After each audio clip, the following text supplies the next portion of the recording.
Hey guys, Josh here from Physique Essentials and the Elite Physique Project. I hope you're well. I'm here with my guy here, Thomas, mate. How are you today? I'm very well, very well. Reeling from Christmas, but no, all's good. Christmas, what a great time of year, or possibly. The True. time of overindulgence. That's very true. Nah, cool, man. Cool, cool. Good to be able to chat to you. If you can, quick 30 seconds, just a bit of an intro on yourself, and we'll go from there. All right. Thomas is my name. I'm an account manager or a sales rep, and I kind of travel from across two different states, being Victoria, Tasmania. So I spend a lot of kind of time, inconsistent hours, and sleeping, eating, all that kind of stuff. And I kind of found it was mainly at the start of this year that I'd kind of let things go to a point where I'd hit about 100. Well, I suppose when I joined you, Josh, I was about 111, 112 kilo end at that mark, and I'd hit my peak had been about 115. So I'd hit Yeah. that kind of point of no return. As far as I was concerned, I was 48 then. I'm 49 now, and so I was kind of worried about that moving forward. That's where I'm kind of on where I was at. Crazy, man, crazy. And that's the thing, like I get a lot of guys who reach out and they'll say in terms of how inconsistent lifestyle is. They're busy, they're on the road, they're doing a million and one different things, and they're desperately trying to find the consistency so they can, look after themselves. And a lot of time, they feel that's the thing that's holding them back. But in your situation, it wasn't something that you could ultimately change. Like that's part of your work and what you're doing on the road. And you had to find ways in which that you could make that work. Yeah, very true. I think initially after we finished, I think the first kind of orientation week where I put my stats in was good because I had been at home and I had my gym membership and it wasn't an Yep. issue. But then not long after that, I was pretty much on the road pretty much straight away. Even I think got a back injury pretty soon after Yeah. starting as well. Yeah, it was just a matter of having workarounds and doing the research as such. I got myself some, what do you call it, resistance straps or resistance Yep. bands Yep. and some wrist weights and a few other things I could carry with me. Not that I've used them a hell of a lot because I've researched other ways of finding gyms and stuff, but I've always got an option in front of me. Might Cool. not be an ideal option, but it's an option. So I don't have to kind of, I don't know, make an excuse to miss a workout. I can just go and do it. Yeah, and that's a huge distinction too, because a lot of times we think that if life's too hard, or if it's too hard to do it, so i.e., like if I'm on the road, I'm busy, I'm working, I can't watch what I eat, I can't be accountable, I can't find a gym, I can't find a reason or an opportunity to move. And even the extension from that, so when you're away from work and if you're getting allowances and like travel allowances and money in your pocket and all that sort of stuff, it becomes a perfect opportunity to just sit back and do nothing. And it's something I've shared with you right from the start. Like success will ultimately come down to being able to, control your environment the best that you can wherever you are. And that's something that you've really been able to do. Yeah, listen, it was one of those things. Whereas before, I suppose being on the road, I just kind of almost resigned to the fact, oh yeah, they've given me this kind of open checkbook to eat what I want or do whatever I want, Yep. so I'm just going to do that, and I just have to wear what's coming. Hmm. But it was kind of it was very much lack of accountability on my side of things with what I was doing when there was some very easy and actually cost-effective solutions that could make it a lot more consistent and make me feel a lot better and work a lot better. Yeah. So, And that's huge. Like you just said then, like, if you got this open checkbook and we instantly think, well, if that's the case, all bets are off. It's open bar. I can do what I want. I can eat what I want. I can overindulge and doing all that sort of stuff being away from home, not realizing that the baggage that we will continue to accumulate day after day after day. And as you said, yeah, you hit 111 when we first got together. So, mhm. which is crazy. And what are you now? What are you now? I'm sitting at what is it? Basically 93 and a half, Yeah, 94. cool. So what's that? That's what, 17 and a half kilos. Yeah, It's yeah. it's correct. And again, let me ask, so has your lifestyle changed in that regard in terms of still being on the road? Because I know you've been as busy as ever.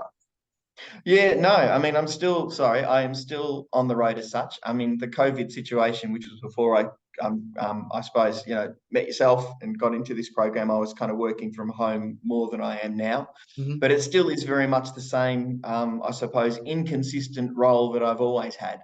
Yep. You know, driving around, spending nights in different places. It can be 2 weeks here, a week there, interstate somewhere else. Yep. Leaving it, you know, can be getting up at 3 a.m. to catch a flight at 5 or 4:30 to go somewhere. So from that side of things hasn't changed. Yep. But it's I suppose I'm really appreciative that we have a modern world where I can access anything I really need to access for consistency, really. And Yep. and it's not, as you know, I've got an encyclopedia in my hands, in, you know, being my phone, meaning that if I need to find a gym or find, I don't know, a supermarket or whatever, I can easily do that to tap in what I need to tap into, rather than sitting there, oh, you know, look at the time, I'm just going to eat the Mars bar and the bloody whatever in the mini bar and drink a few beers and that'll be my dinner. Like, Yep. you know, those kind of things, to tell you the truth, aren't actually even really an option now. But and again, it's something that we've discussed a lot in detail. But when you think about it and you put it in that perspective, you know, number one, living in Australia, we've got access to everything. Yeah, literally, there's a Coles on every corner. We've got access to everything. But what you just said, you've got an encyclopedia in your pocket. Whatever you need to find, it is there. You can pull out your phone. You can find somewhere to eat. You can find a gym. You can find anything. And I find what a big part of that success is then having the foresight and the fortitude to actually pull out the phone to look. You know, a lot of the times that we'll reside ourselves to the fact of, okay, I'm away for the long weekend, or I'm doing this, or I'm doing that, so I can't train. You know, if I'm going to be on the road for a week, then I have to have a week off. And I know it's the things that we discussed, you know, way at the start. It's, you know, part of what prompted, you know, having the exercise bands and all that sort of stuff in the suitcase. It's like, okay, cool, you're away, and I'm missing this. There's a disconnect. I'm missing the, you know, there is always an opportunity if we source to find it. Yeah, you're right. There's always opportunity and there's always an excuse if you're looking for it. Oh, Yeah. I didn't sleep well last night, can't work out today. Oh, anything we want. So, you know. And again, like, as you bring up excuses, it's very easy. We can always find an excuse, but we often miss the opportunity. You know what I mean? Like, you can walk into a Coles or walk into a food, like a shopping center, whatever, the food court or whatever. It's very easy to find the very poor choices of food. I had to eat this. I had to eat the hot chips, but you had a cafe there that could have whipped you up anything. You can go into Coles, like we go to Coles to buy all our groceries for our healthy food. There's no reason that we can't go in there and buy what we need. Additionally, how cost effective good nutrition can be. It doesn't need to cost an arm and a leg. Yeah, no, definitely on the money. But and even with a lot of things, if you just, a little bit of knowledge goes a long way. I mean, it's easy to look at, I suppose, you know, fresh fruit and veg and work out what's what. But when you're looking at packet stuff, it's really that knowledge to just spend a little bit of time reading what's in what, and you can make some pretty healthy choices based on that. Yep. You know, and again, they've got to be quick, tasty, convenient, you know, and all that sort of thing. And another thing that you tapped on as well, saying about the you know, the inconsistencies in travel and things like that, know something that we've talked about, where the inconsistency of lifestyle will actually become your consistency. That's the thing. It's not like, okay, I'm home for 6 months and I travel for a week and I'm home for 2 months. Like, the fact that you are always on the road and you're always busy going from one place to another, to another, to another, that in itself is the consistency. So part of the success really comes down to the management of those different choices that you need to make on the day. I mean, what's been, I suppose, really good since I suppose March and being on the road is that you're right about the consistency. I've got consistency in relation to the places I'm visiting.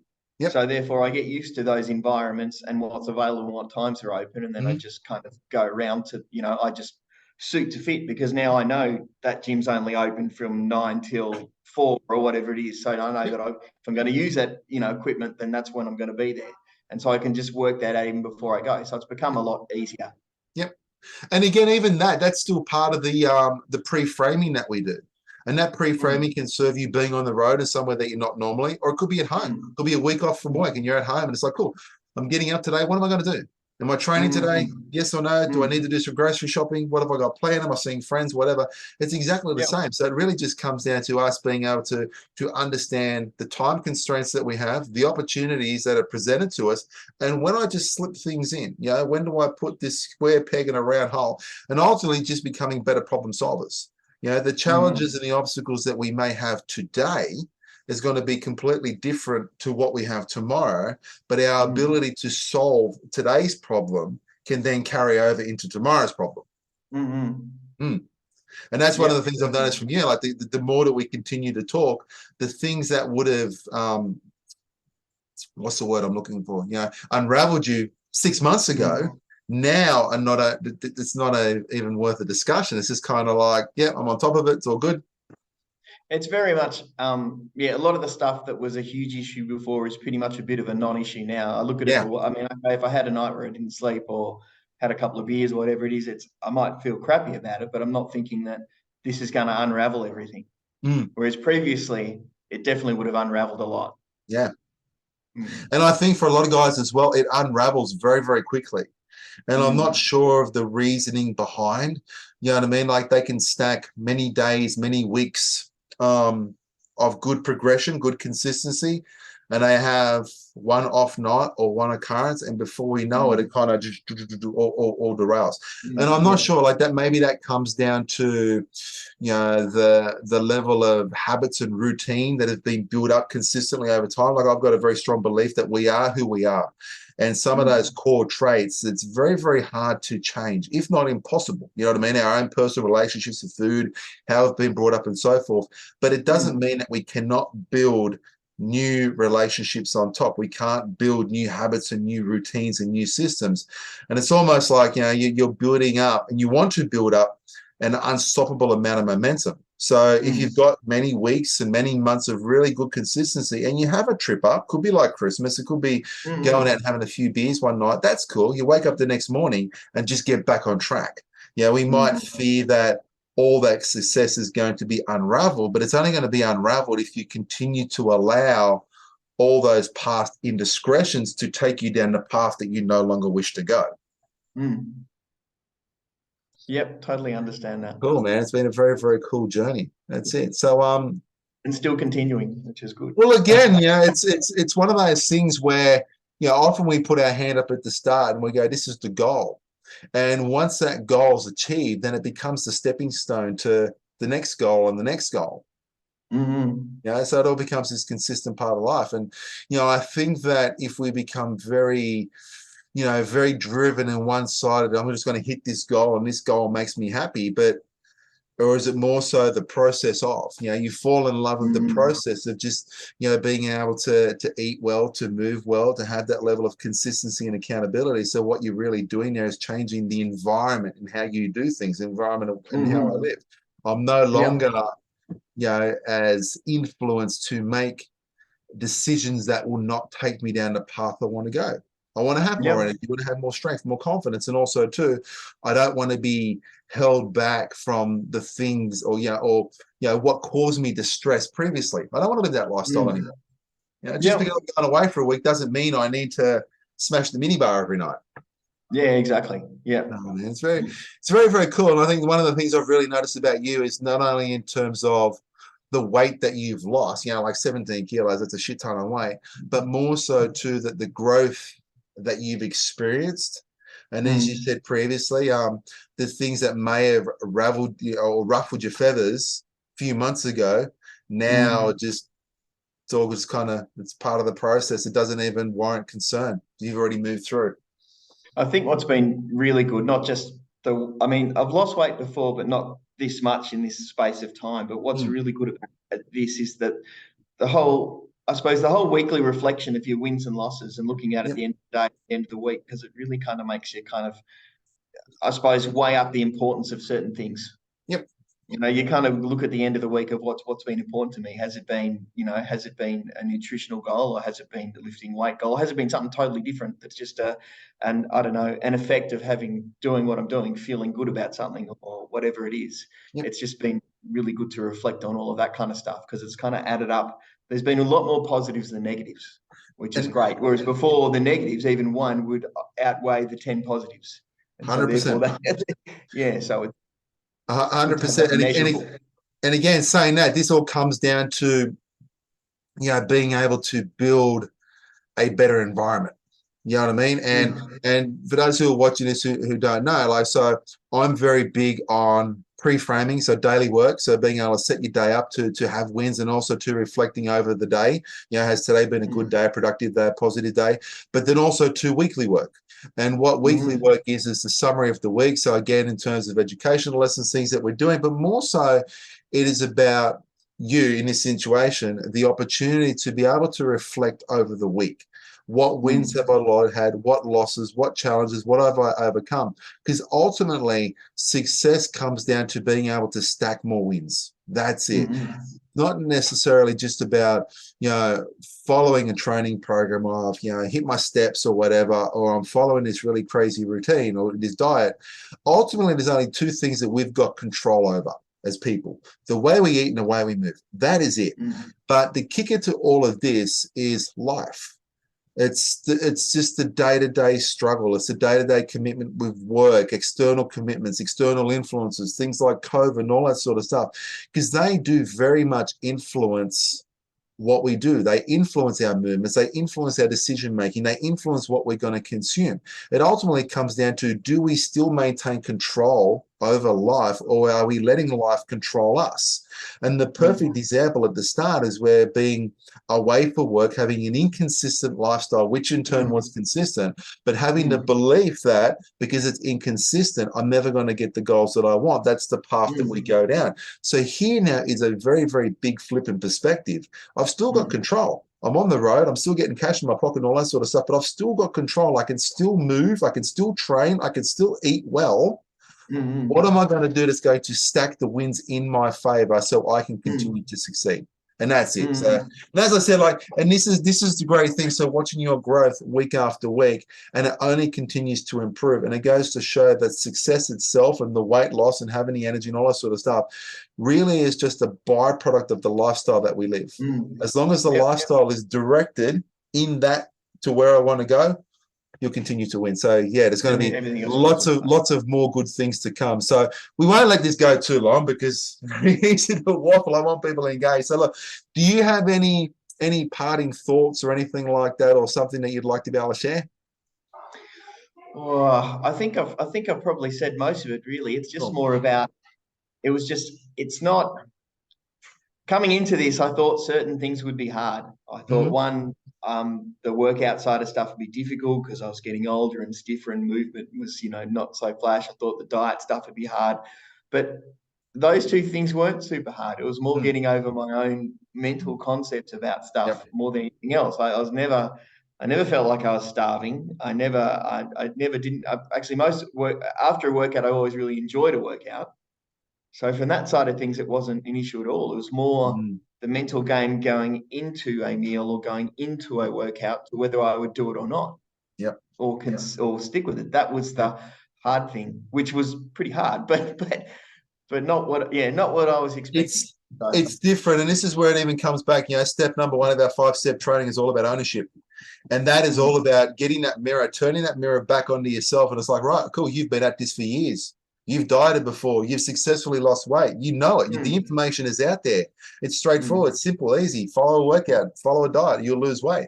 But I'm still here. I'm still stuck. I'm still frustrated. Exactly. So part of that is then flipping it back. So it's about making the commitment to change. It is about challenging the beliefs that we hold dear. Because even if a belief is bad, if it's our belief and we know there's some type of element of truth, or we may have succeeded a little bit.